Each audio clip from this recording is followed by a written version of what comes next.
Welcome to Podcash, the portable professional development podcast from Cash Alumni.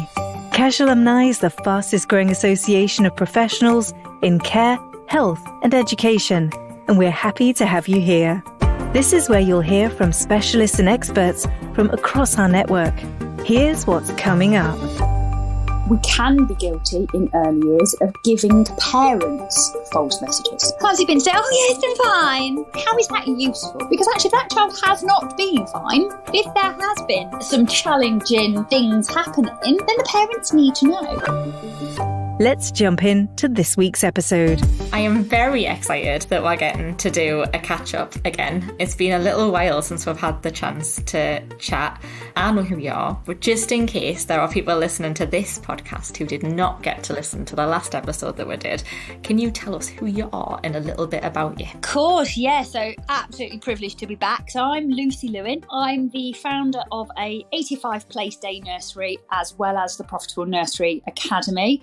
So I have the privilege to be an owner of a day nursery now for 13 years. My goodness me. But I also work through the Profitable Nursery Academy supporting other nursery owners, managers and childminders kind of through the lens of I made all the mistakes in the world, Dawn, as we've spoken about before. So I've done the hard work. What I'd like to share is the lessons that I've learned in a hope that just one person doesn't have to make a mistake and can actually fall back in love with the amazing sector that we find ourselves working in. That's really exciting. And recently you've written a book, is that right? Oh, yes, I did.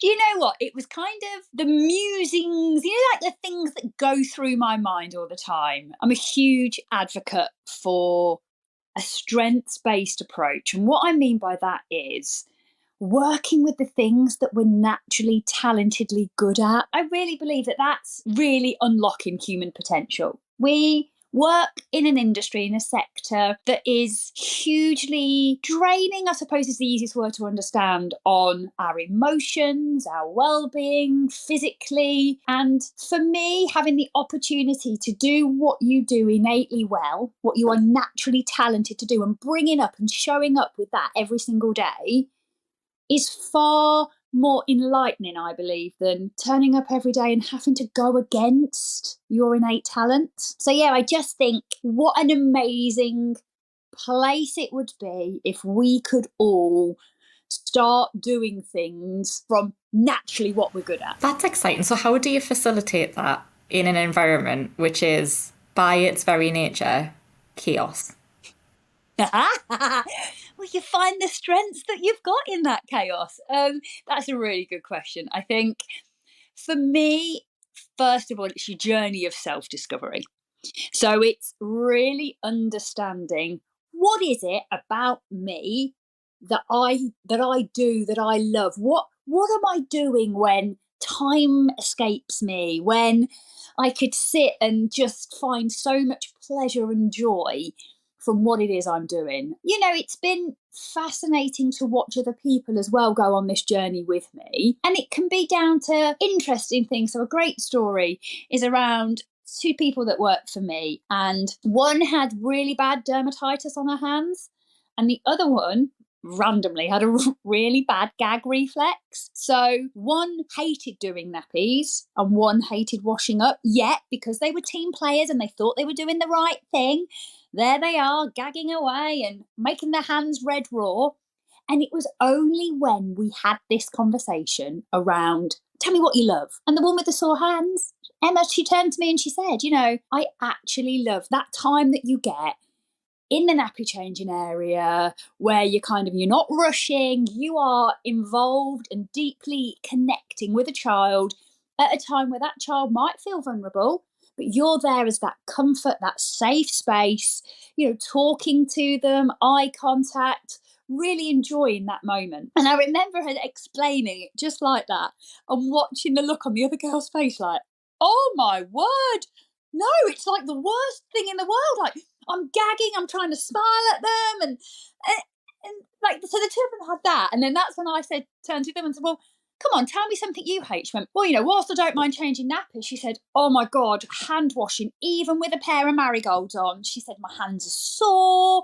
I go home, I'm trying to put all this cream on. They're throbbing, they're cracking. And the girl with the gag reflex is like, I love washing up. Do you not get that real sense of seeing all that mess there on the side and then doing your little thing in the middle and then watching it all like shine on the other side? And she was like, no, I'm just sitting there thinking, this hurts. And I know that sounds so simplistic, Dawn, but what a revelation. Now I've got a team of people who are excited to engage in a care routine like changing nappies because they see that as a beautiful adult-led situation or activity. And my dishes have never been cleaner. So for me, that's what a strengths-based early years setting can become. It's having everybody understanding that whilst we can all do everything, and if we needed to do everything, we would, but what difference does it make if everybody was working to their strengths? Yeah, another analogy around observation. I've got 2 team members now that I've put together, and I've put them together purposely because one can talk and one can write. So the net result is coming out of that room is some really good interactions and pedagogical handovers with parents, the talker, yet some really good, useful observations, not records, observations that are purposeful and impactful on the children. But the one that can't write isn't writing, and the one that shies away a little bit from parents isn't out of always being thrust upon that situation. They're working to their strengths. Yeah, and you said earlier on about people feeling like they have to do all of the things and almost, I suppose, prove they can do it. And I resonate with that a bit because I think especially coming from a working class background, you often feel like you have to prove you're good at things before people will take you seriously. And there's that real fear sometimes of going, I hate doing this. Like, it's not that I can't do it, I just hate it. I feel like I'm struggling and I push through it. How do you get people to open up about that stuff that they hate doing if they're not necessarily the most confident person in the world? And that is the bit in all of this that actually takes the time. And actually, Dawn, it takes courage. So this has to come from the top down. First of all, in order to create a truly empowering, strengths-based environment, the culture has to be right. So you really have to embed that culture of psychological safety. You have to be radically candid with every interaction that you have with everybody.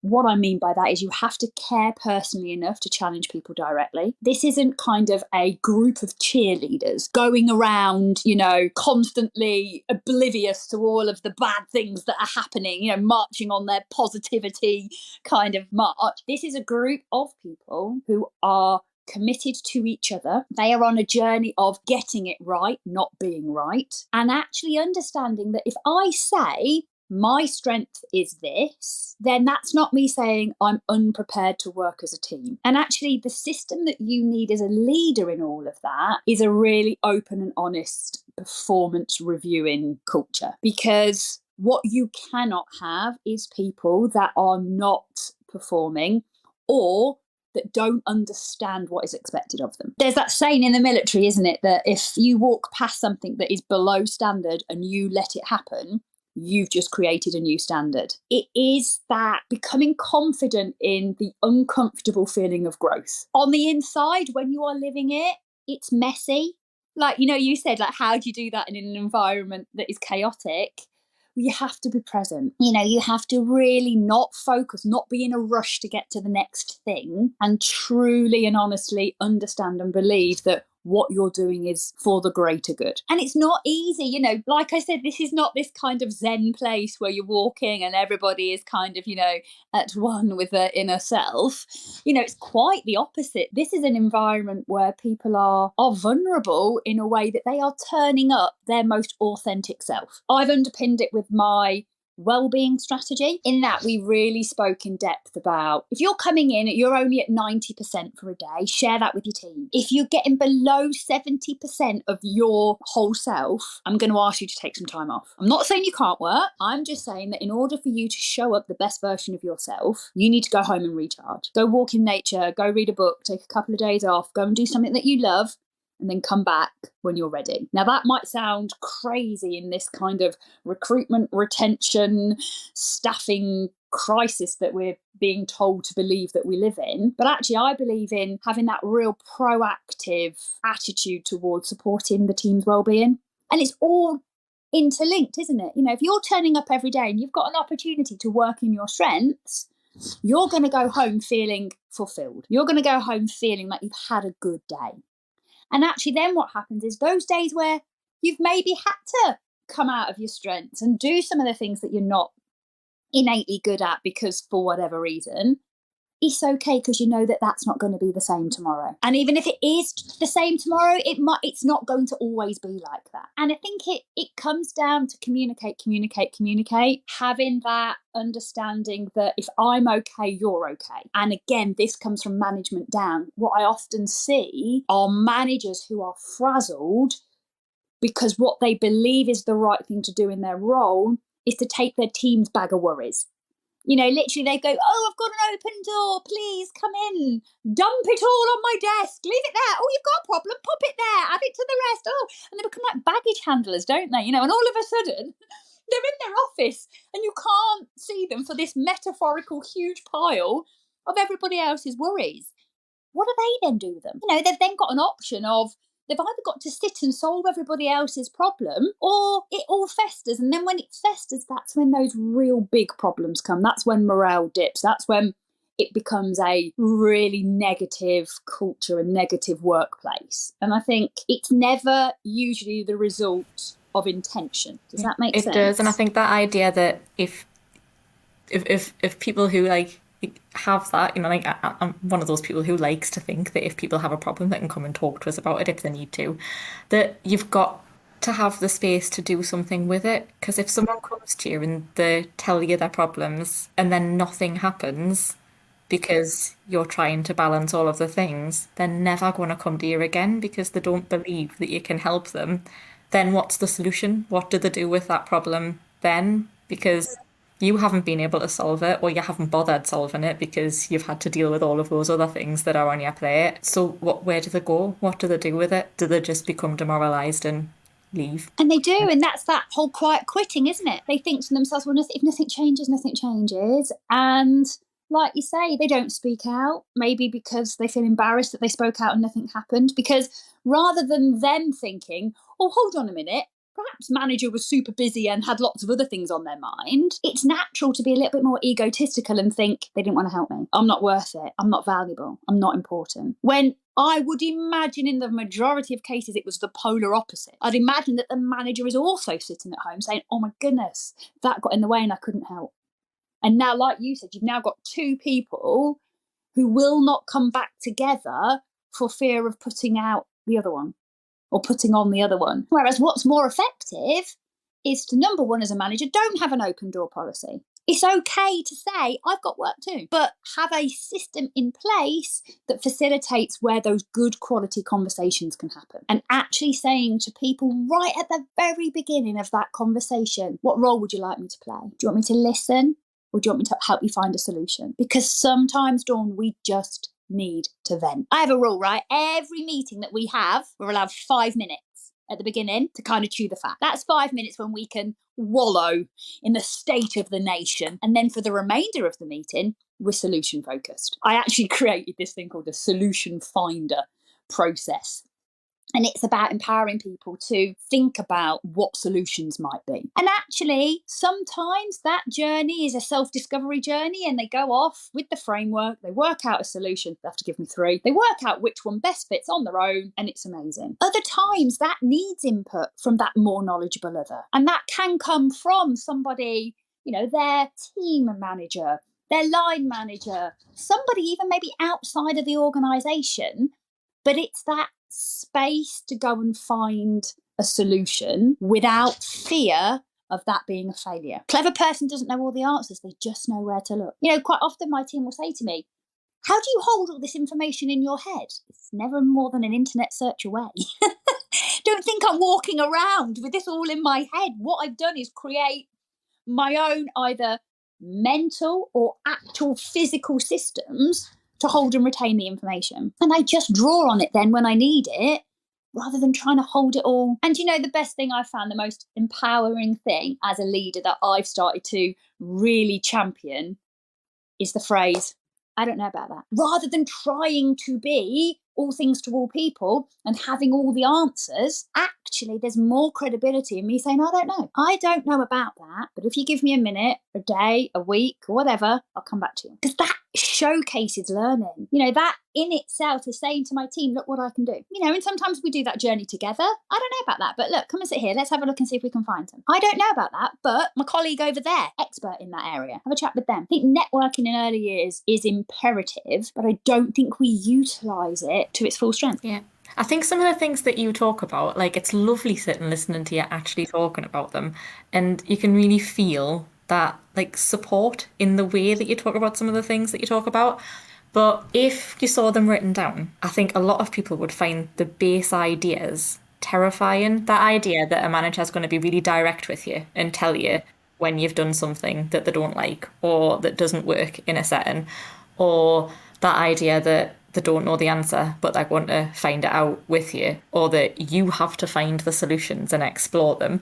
Like, I can imagine that being terrifying if the environment's not right. How do you approach that idea with someone who doesn't know how you work yet? And you know what, Dawn, again, everything that I talk about now has been years in the making. Okay, so we didn't just turn up one day, roll our sleeves up and say, right, everybody, this is the new way we're going to work. It was trial and error. But from the very, very concept of this new way of working was me, literally me, stood there saying to my team, right, this is what I've noticed. I am not okay anymore with leading you this way. Something needs to change. Everything I say comes from a place of kindness and love. So please understand that at the very core of everything that I say and do is this deep-rooted desire to make sure my team fulfill their potential. But like you said, that can't come from a book. That can't come from some policy written. That has to come from every single action. It's how we behave when no one's watching, okay? And it takes time. And actually, even my most loyal of follower within my team, this took time. They had to test the water. They tested the water with the little things so that when the big things happened, they were already kind of on the edge of believing. It's almost that. And it is, Dawn, this is all about humans who feel. So there is no logical, if there was a logical, simple, little golden magic nugget where I went, oh yeah, what it is actually, Dawn, you read this little paragraph here, copy and paste it, send it to your team, and oh, that's it. I'd be a billion gazillionaire by now, wouldn't I? But like I said, the reality is it's having a strategy, have a plan. For my team, we launched this in 2019. We're sitting here now in 2023, and it's as fragilely new as it was back then, because it's a journey. This is not a destination. We will never get to there. We will always be heading towards it because everything changes. And I think especially within organisations where maybe there's a higher turnover of staff, that's where consistency is key. And you know what I find the most fascinating, Dawn, is in order to be a really good, high quality educator of children in 0 to 5 in the early years, I want leaders and managers and educators to apply that skill to their team. This is just human development. And actually, we're as vulnerable as an adult as we are 0 to 5. And actually, you could argue what we now know around kind of neuroscience, it's actually probably easier with the 0 to 5s than it is the adults, because the 0 to 5s are still building those deep level synapse connections, whereas we've got them. We've got our values, we've got our beliefs, we're set in our ways. And I will always say, you know, you wouldn't give up on a child who was cruising around the room, went to take a first step and fell over. You wouldn't be like, right, actually, I've just done a performance review on you, and actually, no, I have decided you will never walk because that first attempt was awful. Put him back in the crawling corner. You just wouldn't do it, would you? You'd be like, oh, never mind, let's try again. Here I am, big smiles, help, support, what do you need? Why do we forget that with each other? Yeah, one of the things that you're talking about, like adults, it's sometimes harder to think that way. Yeah. And obviously, adults are carrying around a lifetime of experiences that maybe have taught them things that aren't necessarily true. Like, I didn't believe that physiotherapy would ever work because I'd had physiotherapy and it hadn't done anything. But it turns out just that I hadn't met the right physiotherapist. And when I found the right one that did all of the great things, and my life got better because they helped us with the stuff that I actually needed help with. And that great experience changed my mind about how useful physiotherapy could be. You talk about that bit about being direct and giving that feedback. I'm canny soft, and the idea of that would have really scared me maybe 5 years ago. But then when I moved to the marketing team at NCFE, I got the best line manager that I've ever had. I needed him at the time. He was perfect for where I was in my life. But he's very direct. And at first, I found that really scary because there was that idea that I could be called out on something at any time. But actually, over the first 6 months of being in Mark's team, I very quickly realised that I wasn't scared of one-to-ones anymore, because there wasn't this point at the end of the month where I was going to go into a room and he was going to review me performance and tell us all the things I'd done wrong. I knew that if I did something wrong, I would already know about it and could then do something about it, and it wasn't going to compound and get worse, and I wasn't going to go along in my happy little bubble thinking that everything was okay just to find out that it wasn't. From there, my confidence grew because I knew that he was really supportive and that he really cared and that he was going to tell us if there was anything that went wrong. And it gave me the confidence to try new things because I knew that if it went wrong, I'd know immediately that it had gone wrong and would have that support to make it right. Did you find similar things, like where people were terrified of the idea of getting wrong? And I say, Dawn, as the kind of, I'm seeing myself as the Mark in your analogy there, can I also say it is as uncomfortable for the feedback giver quite often as it is for the feedback receiver, because that takes an element of courage as well, doesn't it? To say to somebody, I actually think it's a gift, to be able to find your courage, because actually, does it matter to Mark whether or not you're performing at your very, very best, or as long as you're doing the job, as long as you're doing enough, surely that's enough. But actually what Mark realised as a fantastic leader was, if I give her feedback, if I spot check on the journey, actually you're going to always strive for greatness. I think what's really interesting is a point you've said there about performance review. You one-to-one at the end of the month. No information discussed in a performance review should be new news. If you are waiting until a performance review to talk to somebody about their performance, you have missed every single opportunity for that person to improve, which completely complements what you just said. In early years, we have this welfare requirement to provide supervision. Supervision and performance review are two separate things. One is driven by the manager, the performance review. The other is driven by the employee, the supervision. So actually, in tandem and intertwined in a really effective performance and supervision strategy is an employee who feels motivated, cared for, and respected. And as a result, those key drivers allow us to work to our strengths. They actually motivate us to do better because, like you said, rather than flapping around like a fish out of water, blissfully unaware of what you're doing, to have your world disrupted once a month, you knew that by the time that one-to-one came to happen, you did have an opportunity again to maybe touch base about the things that had happened, the feedback that you've been given. But feedback is so imperative in the moment. I will say a caveat to that, the art of giving, because it is an art, the art of giving effective feedback isn't about just going around throwing your opinions at people. All right? You've got to set the scene. You've got to set the thing. Hey, I've just noticed something. I'd really like to give you some feedback. Is now a good time? Now, if they say no, you've got to respect that because you need them to be in a great receiving space as you need to be in a good space to give it. Don't name and shame. Don't call them out. Take them to one side. Hey, I just noticed that you did this thing. Can you talk to me about that? Have a conversation and then say, okay, what I really noticed was, have you thought about doing it this way? Have you thought about this? If it's a positive feedback, say to them, keep doing it. I loved it. Keep it up. If it's something that you need them to change, say to them, well, here's a recommendation. Have you thought about doing it this way? Give it a go and come back to me and let me know how it goes. I'm not saying my way is the way. I'm saying you did this. I saw that. What are your thoughts? How can we make it better? There's no ego in feedback. I don't want to be right. I want to get it right. Can't take the credit for that. It's definitely Steve Jobs.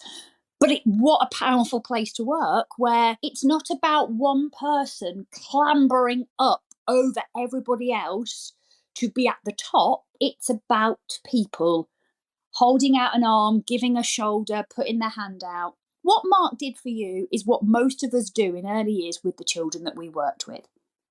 He scaffolded your journey and your learning in a way where you felt so supported that even if you failed, you knew he'd be there to catch it. And whether that was a catch to stop the knee getting grazed, or with an ice pack and some Germaline because he wasn't quite there in time, but you knew he was still there. And actually, I'm welling up just thinking about it, because what a gift, right? What a gift to give a workforce. If every single manager did that to just one person that they directly manage, we would be working in a completely different landscape that we do right now. And I think that's what's powerful. If you're a leader in a setting and maybe you're a little bit frazzled and you're a little bit struggling, how do you go about starting to make that change? I know you've talked to us before about where you were at the beginning of your leadership journey and some of the windmilling and the learning that you had to do to make it work. How do you get yourself to a place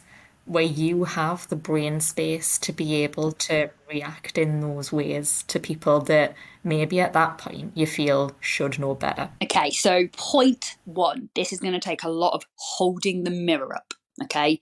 You are going to go to a place with yourself that you've probably not really ever wanted to go to before. I think the only way to do this is to lead and to showcase accountability, ownership and responsibility. Okay, there is no space in this culture for blame, denial and excuses. Even if you have catastrophically failed, you've got to own that. And for me, it was about identifying what I'm innately good at. What are my strengths? Well, I know, and I know I hide it well, but I'm a naturally positive person. That doesn't mean I'm always happy. That means that I am so convinced that there is always a solution. The solution might be ugly, the solution might be dark, but there is one. In fact, there's more than one. I'm also naturally good at thinking strategically. Do you know what I'm not very good at? Finishing. You want a job going from beginning to end, I will get you started. I will give you the energy, the enthusiasm, the solutions, the tools and the strategy to get that project flying. Let me know how it goes, because I'm not staying for the long haul. So I think journaling is by far one of the most under-credited resources or gifts that you can give yourself as a manager. Journal it, get it all out. Do that Harry Potter thing where you pull out the thoughts from your head and drop them down in paper. Have a plan. Nobody plans to fail. They just fail to plan. And I truly live by that. Even a rubbish plan is better than no plan. You've got to set a course. If you don't set a course, how are you going to get anywhere? You're just going to be going round and round in circles, aren't you? You can course correct. You can stop, pause, reflect. Is this the way I want to be going? No, actually, we should have took a left over there. That's fine, but that's better than just aimlessly wandering around. This is Podcash, brought to you by Cash Alumni. If you're enjoying this conversation, please use your podcast app to follow or subscribe, so you never miss an episode. And I also think as well, it's about being open and honest and vulnerable too. You cannot ask a team of people to open up, to be honest and be vulnerable if you're not prepared to do it yourself. However, that does come with a management caveat, I believe, that also there is an element of you need to be the leader. So whilst you need to be open and vulnerable and transparent with your team, you also really cannot turn to your team to share the burden of leading them with. Does that make sense? It does, yeah. So if you're being open and honest and vulnerable, you can tell the team what it is that you struggle with, but it's probably important to also tell them what you're doing to fix it. Yes. Do you know what? It reminds me of Winston Churchill's addresses to the nation during World War II. You know this was a history lesson, did you? His lessons were always worded around, I'm going to give you all of the reasons, I'm going to be honest with you, I'm going to tell you exactly how the situation is. I'm not going to sugarcoat it. We're not going to have any negative or false positivity. I'm just going to honestly tell you what is happening. But I'm also going to leave you with reasons why you can be optimistic. Now, that is powerful leadership, isn't it? There isn't any of that toxic positivity. Now, you think, as somebody that is always positive, I am so mindful of toxic positivity, because I think to some people, my positivity is so discrediting that everything I say is lost in this, oh, yeah, whatever, love. You go back to fairyland where it's all sugar puffs and dandies and you carry on. And I'm like, that's it. It's not that. It's understanding that, we can recognise the severity of a situation, but there is always a reason to be optimistic. Yeah, and I think sometimes that optimism, it goes hand in hand with having a growth mindset. It's not that things can't go wrong, it's that you'll always be able to figure out how to make them right again. Yeah, and you know what? Not only figure out how to make it right, but you don't have to go on your own. Like we keep saying, Winnie the Pooh famously said it is so much friendlier with two. And okay, whilst good managers don't seek that support downwards, this is what I said again about a network. Yeah, find yourself a coach. Get yourself a supervisor. Get yourself somebody who is going to support you no matter what. But actually find somebody as well that is going to tell you the truth. Because you don't need a cheerleader. You do a little bit. But actually what you need is somebody who is going to tell you it as it is. Because like you said with Mark, if he hadn't have kept telling you where you were going or what you were doing, you wouldn't have known. You'd have been off course. Yeah, it's really true. I think it's tempting, isn't it, to look for someone who's going to reassure you and tell you the things that you want to hear and that it's all going right. And you think, if I get that feedback, then I'll be more confident, and then I'll go in and I'll superwoman my way around the world and it'll be brilliant. But it's a trap, isn't it? Because the more confident you become in the fact that that's the right way forward, if it's not, or that things are being well received when they're not, there's that risk that then filters down to everybody else, and everyone goes round in their happy little pretend bubble while there's all of this stuff going wrong in the background that is affecting not just everyone's confidence and undermining that underneath, because everyone knows when it's not really going well and they're pretending, but also that external perception that really matters of, in your setting, like parents and the way that the children feel, and that whole backgroundy bit of stuff that you maybe don't see on that day-to-day basis. Interesting that you mentioned the parents there, because again, we can be guilty in early years of giving parents false messages. How's he been today? Oh, yeah, it's been fine. How is that useful? Because actually, that child has not been fine. If there has been some challenging things happening, then the parents need to know. It reminds me of a situation where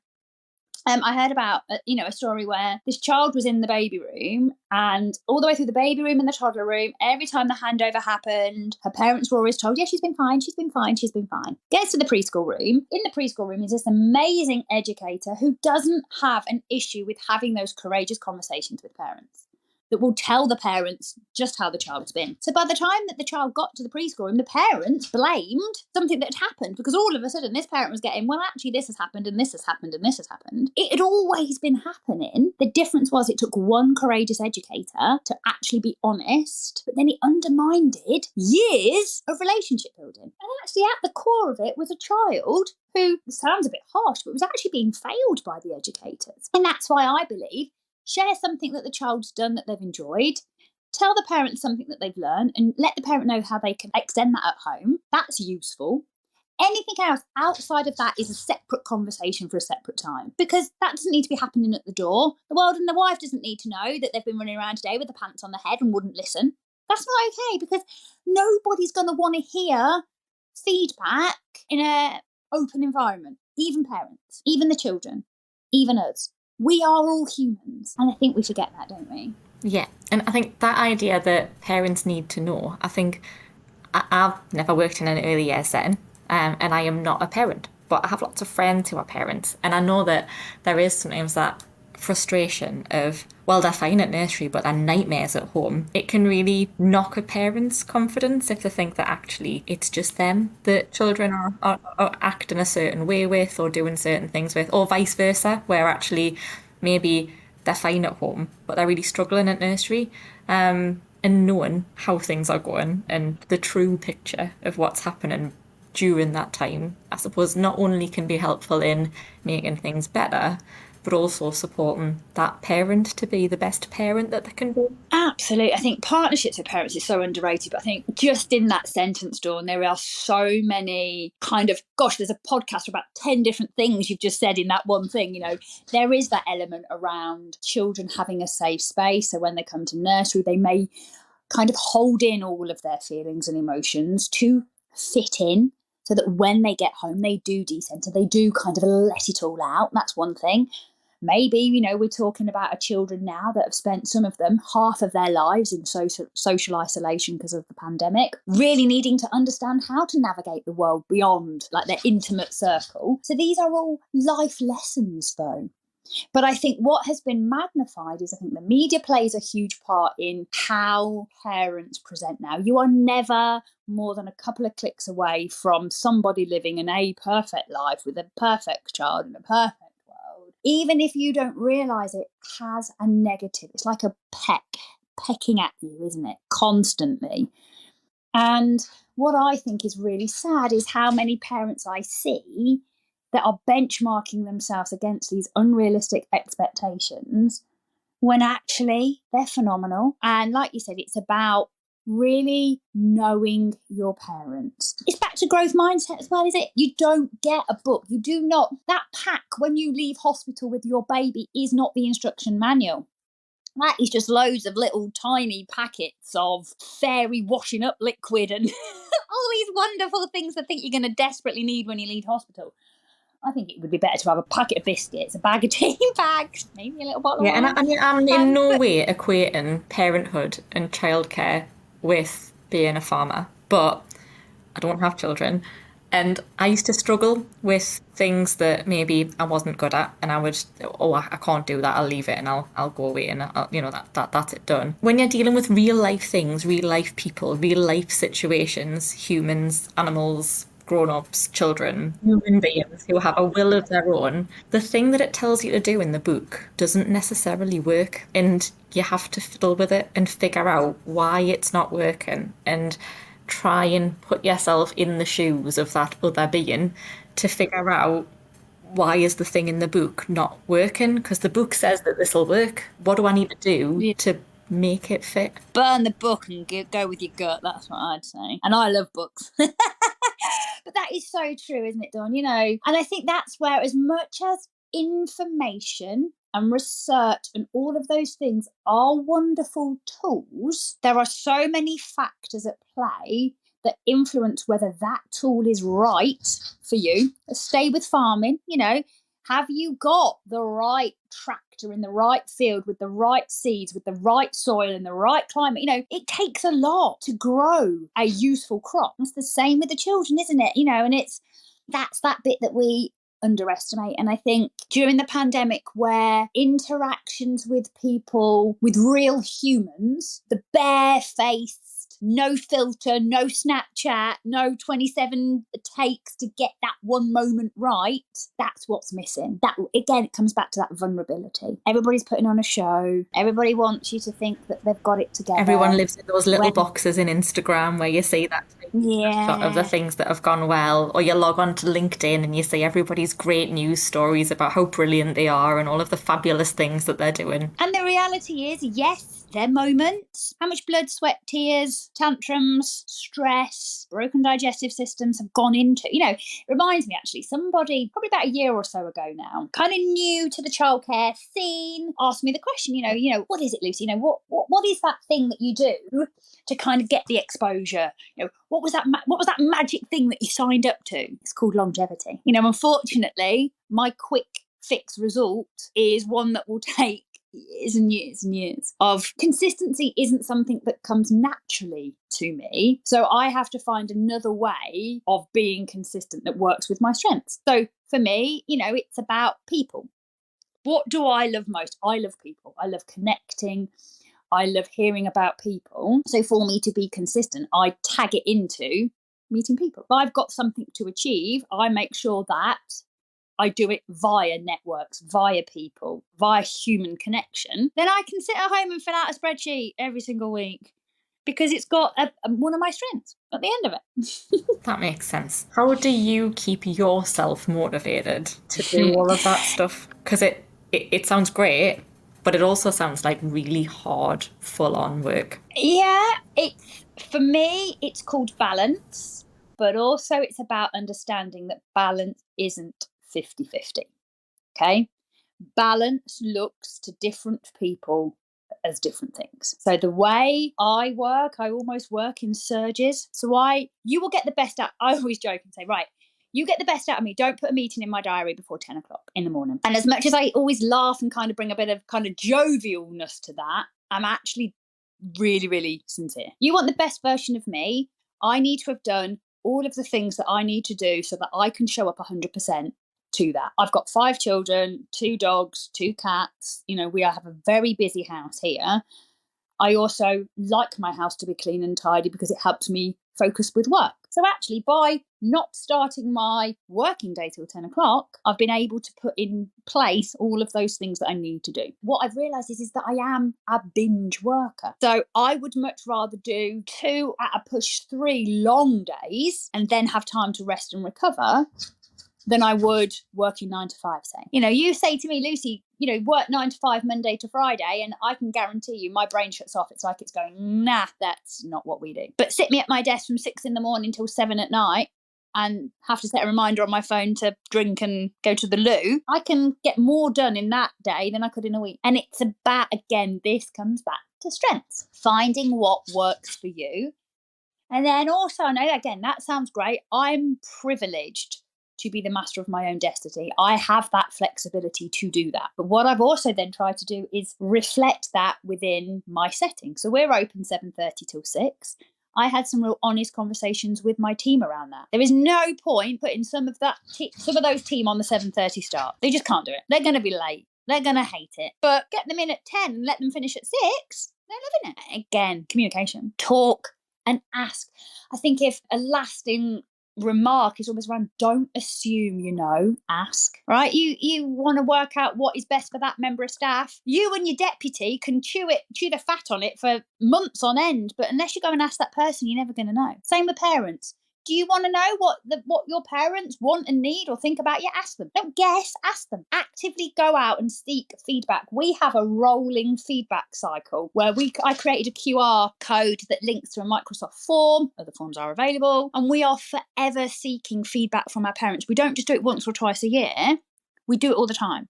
That QR code goes on the back of artwork. It goes on the back of lost property. It goes on the nappy bags when we're sending home, accident pants and things like that, because I want to capture what you really think and feel about me in the moment. Trust me though, be careful what you ask for, because you might just get an answer. I'm not sitting here dawn and saying that sometimes it doesn't sting. Feedback stings, but I can then know exactly what they think and feel. Yeah, and I suppose it's that idea that not everybody's brain works the same way that ours does. So when I first became a line manager back in my early 20s, it was really tempting to be like, oh, this is what works for me, so this is what will work for you. But figuring out that actually not everybody works that way. Not everybody has trouble switching off at the end of the day. Not everybody gets that task inertia where they're like really into doing this thing, so they'll keep doing that thing. And to figure out how the people that you work with tick and actually what works best for them, and navigate that idea that maybe they're trying to impress you by doing things the way that you want them done. To figure all of that out was one of, I suppose, the most useful life lessons I could ever have learned, was that not everybody needs the same things as I need. Not everybody does things the same way that I'm going to do them. To figure out what works best for them, to me. Figure out their strengths. Yeah, absolutely. And understand, people will either be natural relationship builders, natural influencers, natural kind of people that get things done, executors, or they'll be naturally inclined to think strategically. but not all of those things. And the best teams are those that, I seek the yin to my yang. Like I said, I'm the one, positivity, calling you to action, getting you up and getting you going.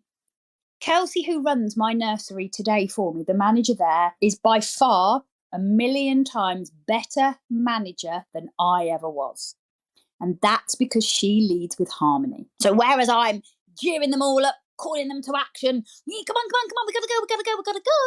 She's running it as a very different, okay, right, how do we create harmony here? Would that harmonious need to keep everybody in that place have got a business off the ground? Maybe not. So again, it's what works, isn't it? It's what works. But understanding that each person is so unique, and they bring with them their own talents and their own speciality.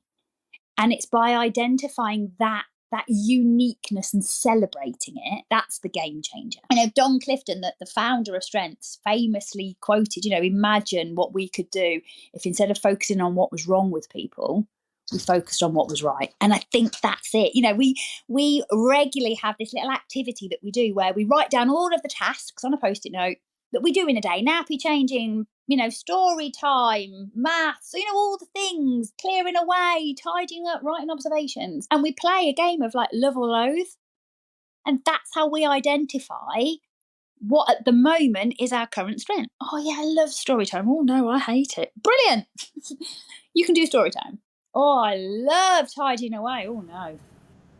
And I know that it sounds simple, but it's effective. Yeah, and I think you're right in that it's really easy to carry around, I suppose, that bias of even recognising which parts of that are work. Because when you like things and when you enjoy them, you might not consider them to be work. So you might forget to write them on your list, because that's just something that you do as part of your day, and it's not the work bit. Like that's the fun bit. But somebody else might find that to be the most onerous task in their day. And when you hear them read that out on their list of the things they've done, you're like, oh, yeah, right, I'm getting paid to do that. That's actually work. Yeah. Like my whole day could be made up of that stuff if somebody else doesn't like it. And where people can find their own path and that own thing that's that bit, Dawn. Your whole day could be made up majority of, not the whole thing. We're not talking 100% of the day. That's unrealistic. But just imagine if you strived for 50% of your day to be made up of those things where you're in flow, where you love it, where you don't want it to end. That was me in the classroom. Get me with the children, get me interacting. To the point, Dawn, this is how it came about in its earliest of days. I kept forgetting snack. I'd get so in it that somebody would come upstairs and be like, right, we're going to start getting ready for lunch. Or they'd come in with the lunch. And I'd be like, oh my gosh, yes, no, it's lunchtime. Gosh, we've been here for like 4 hours. But again, that's why what I needed then was I needed somebody in my team that was an organiser, that was clock watching, but not in that negative way, that was naturally able to say, okay, first this, then that. Now we do this, now we do that. But also what I needed is somebody in my team that was actually making sure the environment was right. I call them the observer. Who is the one that is going round, making sure that those moments are captured, that they are really noticing when children are in their wow or doing something else. Because if I'm busy with the children interacting at their level and somebody else is making sure, like caretaking, making sure the room's tidy, that the food gets done, that all the care routines still are facilitated to happen, that's that flow. But it's making sure that the right people do the right job. And it's okay to say no. It's okay to say, do you know what, Lucy, I'm getting down there to like 75% at the minute, so I can't be the life and soul today. Do you mind if I take a bit of a more caretakery type role, and I'll keep the room tidy, I'll clean the loos, I'll make sure the rolling snacks cleared away, I'll change the bin bags. But that's that role I need today. And they'll come back the next day and they'll be like, right, now I'm back.